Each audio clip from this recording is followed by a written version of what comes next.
Once hailed as Pele's heir, Robinho dazzled the world.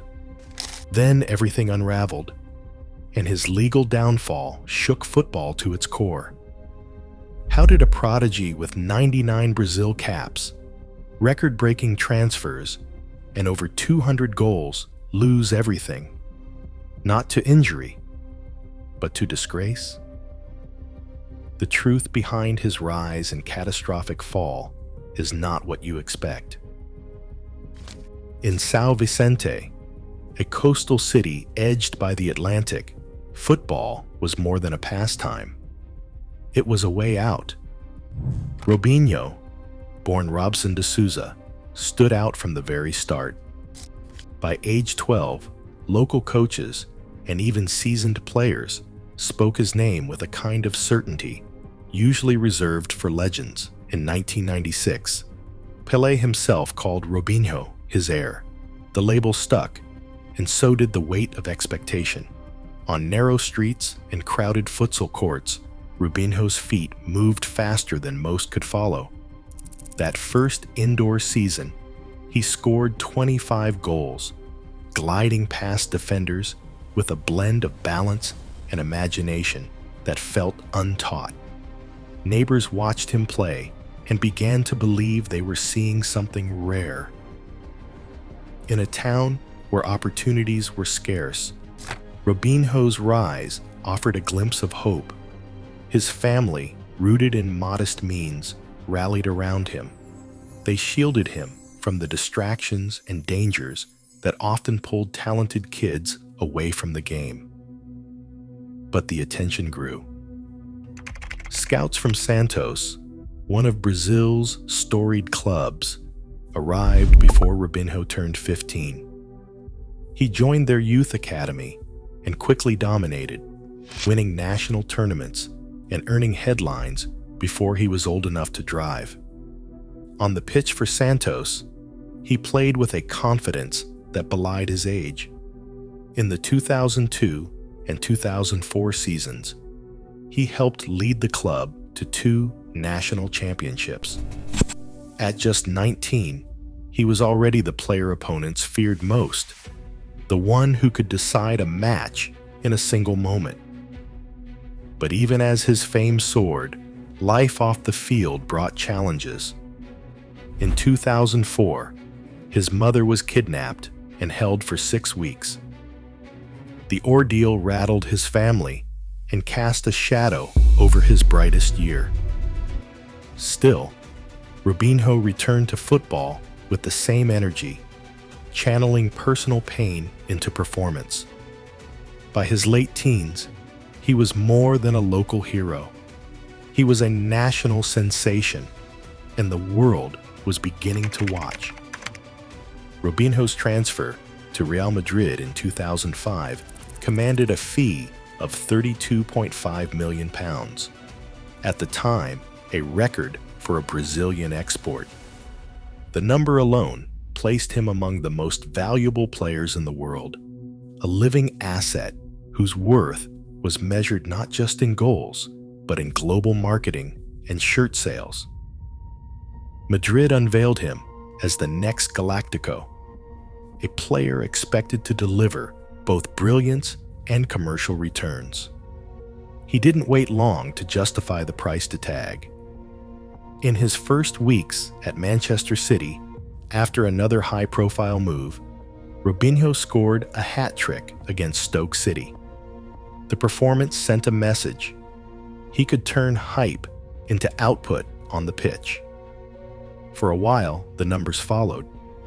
In his debut Premier League season, he finished as City's top scorer with 14 league goals.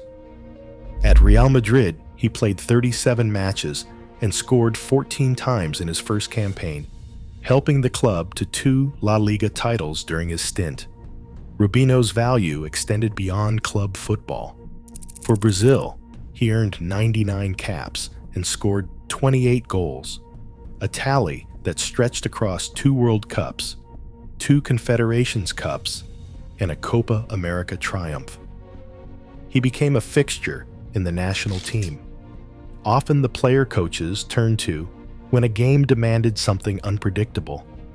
Over his career, Robinho appeared in more than 700 club matches, scoring 231 goals for teams across Brazil, Spain, England, Italy, China, and Turkey. His career total placed him among the most prolific Brazilian exports of his generation. Each move brought another wave of expectation, another surge in commercial energy, another reminder that Robinho was as much a product of the football economy as he was of the game itself. But when a player's value is measured in millions, every performance is an investment to be protected or discarded. The numbers told one story: output, trophies, and international recognition. The market told another. Instability was never far away, and the pressure to perform immediately and everywhere became its own shadow. On a cold January night in 2013, inside a Milan nightclub, Robinho celebrated with friends and teammates. Among the crowd was a 22-year-old woman. Witnesses later described how she was plied with alcohol, her ability to resist fading as the night wore on. By the end, Robinho and 5 others had isolated her. The details that surfaced in court painted a grim picture. The group took turns sexually assaulting her while she was barely conscious. Italian police, already investigating, intercepted messages that left little doubt. In one message, Robinho wrote that he was laughing and that he could not care less. He said the woman was completely drunk and had no idea what happened. Another friend described what he saw, and Robinho's reply tried to minimize his actions. The court found these exchanges chilling, evidence not just of guilt, but of indifference. On November 23, 2017, the Milan tribunal delivered its verdict. Robinho and Ricardo Falco, a longtime friend, were each sentenced to 9 years in prison for group sexual assault. The judgment stated Robinho had brutally humiliated the victim and then lied to investigators, offering a false alibi. The court also ordered him to pay 60,000 euros in damages. Robinho denied involvement, but the evidence, witness accounts, intercepted messages, and the victim's testimony stood firm. The consequences reached far beyond football. Legal certainty arrived in the cold language of court documents. In December 2020, the Milan Court of Appeals reviewed every transcript, every intercepted message, and upheld Robinho's 9-year sentence. Judges described his actions as calculated and his attitude as one of utter disregard. The verdict did not waver. In January 2022, Italy's Supreme Court of Cassation confirmed the conviction, closing the door on further appeals. The sentence was final. No more arguments, no more delays. For years, Robinho remained in Brazil, shielded from extradition by the country's constitution. But in March 2024, the Brazilian justice system took its own action. The Superior Court of Justice authorized the enforcement of the Italian sentence on domestic soil.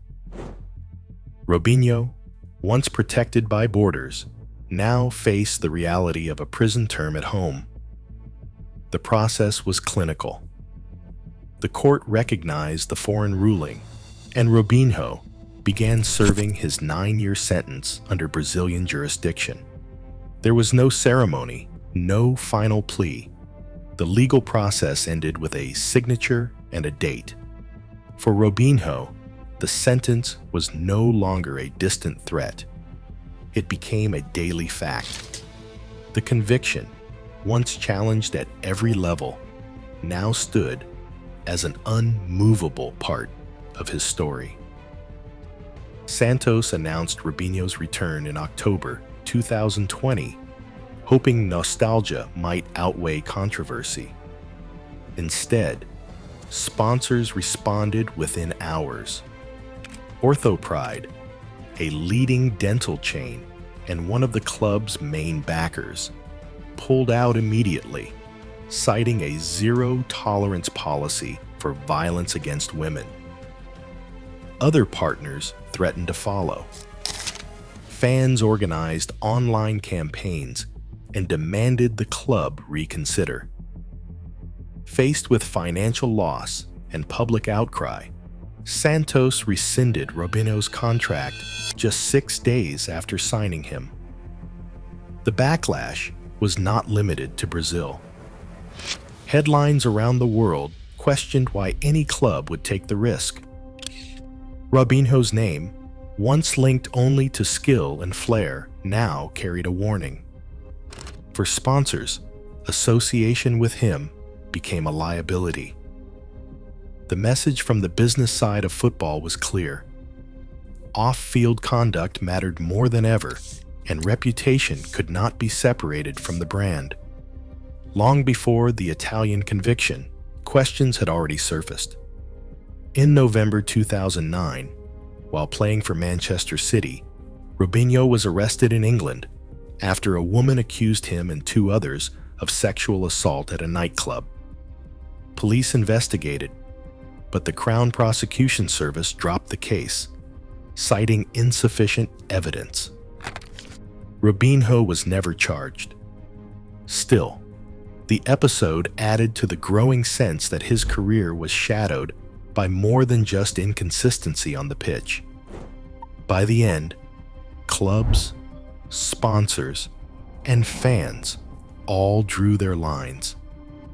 The isolation was complete, not just legal, but commercial and cultural.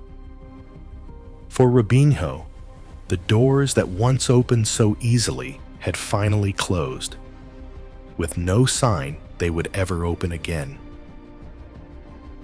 Today, Robinho's conviction stands as a landmark. Italy's highest court upheld his sentence, and Brazil refuses extradition. Football now faces hard questions about accountability beyond the pitch. Legacy isn't written by talent alone, but by the choices that endure when the cheering stops. Let me know your thoughts below.